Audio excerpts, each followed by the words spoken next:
আজকে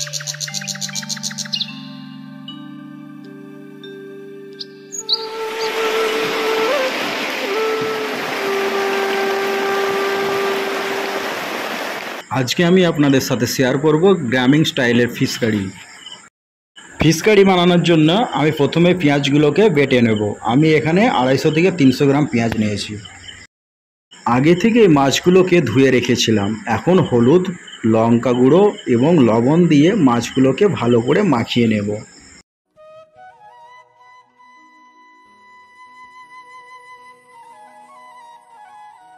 মাছগুলো ভাজার জন্য আমি এখানে কড়াইতে কিছু সাদা তেল অ্যাড করলাম। তারপরে মাছগুলো একে একে দিয়ে দিলাম ওই কড়াইতে গরম তেলের মধ্যে।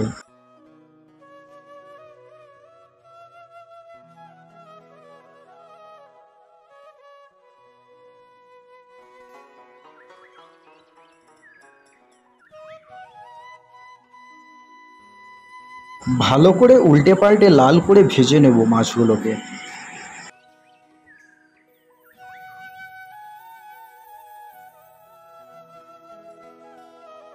মাছটা আমার ভাজা হয়ে গেছে, আমি এখন তুলে নেব।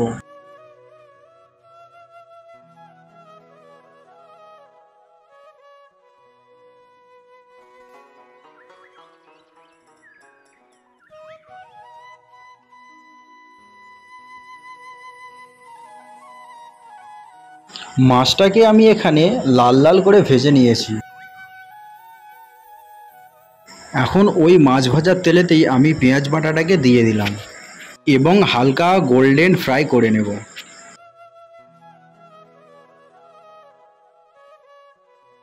পেঁয়াজটা আমার ভাজা হয়ে গেছে, আমি জিরে এবং ধনে দিয়ে ভালো করে কষিয়ে নেব। এবার হলুদ গুঁড়ো এবং লঙ্কা গুঁড়ো দিয়ে ভালো করে কষিয়ে নেব। পরিমাণ মতো লবণ অ্যাড করে দেব। টমেটোর অ্যাড করে দেব। আমি এখানে টমেটোরগুলোকে কুচিয়ে অ্যাড করেছি, আপনারা চাইলে পেস্ট করে অ্যাড করতে পারেন। অল্প অল্প করে জল দিয়ে আমি মশলাটাকে ভালো করে কষিয়ে নেব যতক্ষণ না টমেটোরগুলো গলে যায়।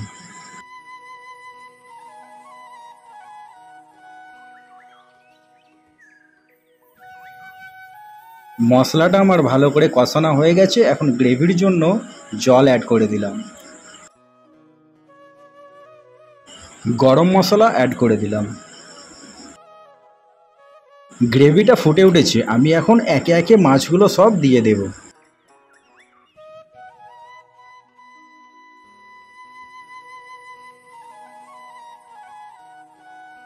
মাছগুলো দেওয়া হয়ে গেছে, জাস্ট 5 মিনিট ফুটিয়ে নামিয়ে নেব।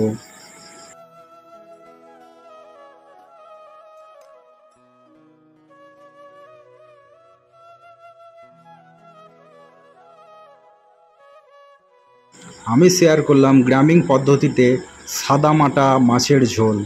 ভিডিওটা কেমন লাগলো অবশ্যই কমেন্ট করে জানাবেন, লাইক শেয়ার করে পাশে থাকবেন। এরকম আরও নিত্য নতুন রেসিপি পেতে চ্যানেলটাকে সাবস্ক্রাইব করতে ভুলবেন না। Thanks for watching the video. Next ভিডিওয় আপনারা কোন রেসিপিটা দেখতে চান অবশ্যই জানাবেন।